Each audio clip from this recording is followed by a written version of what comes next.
There's some breaking news coming in right now. Seemandhra Ministers and MPs are at LK Advani's residence even as we speak. In fact, later today we're expecting the protest to shift to Jantar Mantar. Jagan Mohan Reddy is also going to be there.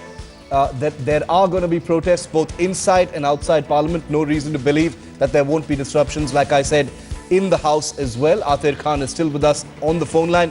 Atir, members of Parliament from Andhra Pradesh meeting LK Advani as we speak.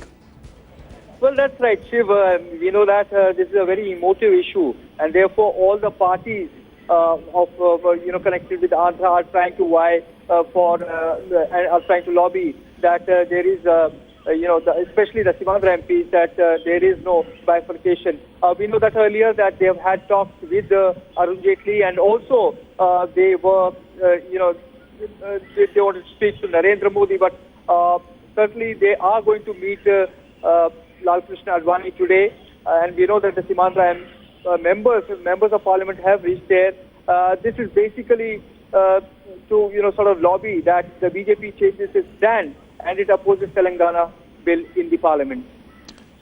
And can you give us a sense of what we're expecting to see through the day today, Atir, in terms of the protests? We're expecting to see Jagan Reddy and several other leaders at Jantar Mantar in a short while from now. Well, absolutely. We know that already there is a very strict security cover around the Parliament House, and especially in the New Delhi region. No permissions are being given for any kind of protest here. Elaborate arrangements are being made. Water cannons and paramilitary forces have been deployed in this area. So there is likely to be some action, as you know that there are protesters who are coming from Andhra Pradesh in trains, and they are likely to arrive here by 11 a.m. Thereafter, they would be going to Andhra Bhavan also for their onward movement towards Jantar Mantar and Ramlila Maidan. Any word, a final word from you, Atir? Any word from the government itself about how they're planning to deal with the situation today? Well, what we are learning from sources is that the government has prepared a strategy as to how to deal with the situation, and vote on account is something which cannot be compromised in any way. And therefore, what we're learning is that the government has its strategy in place, but how it's going to unfold, one really will have to wait and watch. Okay, it's going to be a wait-and-watch situation. Remember, the last week has been a dramatic one, given what happened inside Parliament. This was backed up by steady and unstinting protests outside Parliament, both at Jantar Mantar and several other areas. As we speak, MPs from Seemandhra are meeting Lal Krishna Advani, senior BJP leader, at his residence. And shortly thereafter, protests will spill out onto the streets.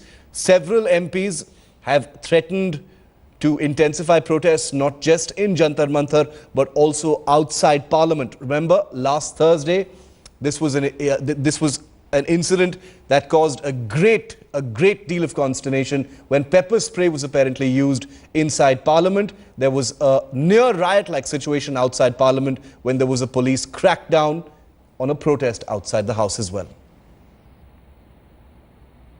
All right, MP R. Rajgopalan is with us on the phone line. He's one of the MPs who was in Parliament the other day during that very, very untoward incident. Mr. Rajgopal, tell us what's on your agenda today inside the House, inside Parliament. There's a great deal of anxiety, but what's likely to happen? Okay, we've lost that phone line. I'll get back to Atir in just a bit. Atir is still with us. Atir, anxiety within the government about what's likely to happen inside Parliament today. Can you tell us about any contingency measures that have been put in place? Well, absolutely. There is a great concern among the government that as to, that's the crucial business of the House, without which, it will be very difficult to run the government, is the vote on account for 4 months interim budget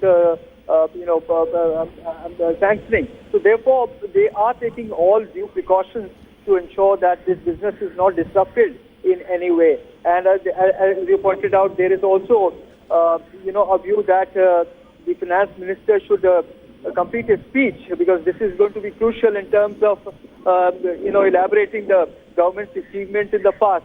So it is a very, very important issue for the government. But we know that there are safety precautions being taken. There's also talks of MP being frisked before they're allowed to go inside the houses. So really there is very strict security and measures in place to ensure that there's no disruption to this crucial business. There's going to be a great deal of attention paid to that particular aspect, Atir, given... Well, indeed, because the last time it happened on the day of rail budget, there was a great concern among the entire security setup of the Parliament House as to some situation which was unprecedented in terms of the conduct of members of Parliament. And also, we know that Speaker being at the helm of affairs, though it was a criminal sort of misconduct, but then the police, of course, cannot be called inside the Parliament House unless and until the Speaker directs so. Atir, yes. Atir, stay with me for a moment. R. Rajgopalan, senior journalist, is also with us on the phone line for a quick bit of perspective. Mr. Rajgopalan, what are you expecting to see happen today, the first day of Parliament, after that very disturbing incident that happened last week? As we speak, Seemandhra MPs are meeting LK Advani at his residence. We've heard the things that you've had to say about what happened in Parliament that day. What are you hearing? What are you expecting to see today, sir? Today, a senior minister told me, Ashiv, that the bill will lapse. There is no question of Parliament discussing this Telangana bill because we have been put to shame. This is what I can even tell the name of the minister who told me, but it is a disgrace that senior ministers are meeting the leader of opposition, LK Advani, who condemned the Prime Minister and Sonia Gandhi yesterday, that during the regime, the law and order, the corruption have taken its peak. Therefore, the ministers are provoking the government, provoking Sonia Gandhi and Prime Minister Manmohan Singh to drop them so that they can stop the bill tomorrow in the well of the House. Today, nothing will happen except the P. Chidambaram's budget. And one opposition leader told me that even Chidambaram is running away from the parliament and presenting the budget from the studios. This is the fate of, UPA 2. Therefore, UPA 2 lost its majority, lost its authority, everything. Therefore, I feel that today, after 11:30, the House will be closed because it cannot function. The agitated members, now it has gone to the ministers. Therefore, it is going to be a major setback for the UPA 2, especially to Rahul Gandhi and Sonia Gandhi. Therefore, they cannot take it as an easy spirit. They will try to bring a sort of whip on the ministers. I have a feeling that ministers will be dropped tonight. Well, we're going to have to see if that happens. Several bits of speculation coming in from all quarters about decisions that the government may actually take regarding some of its members today. We'll have to see how that actually plays out. Dynamic situation both inside Parliament and outside Parliament.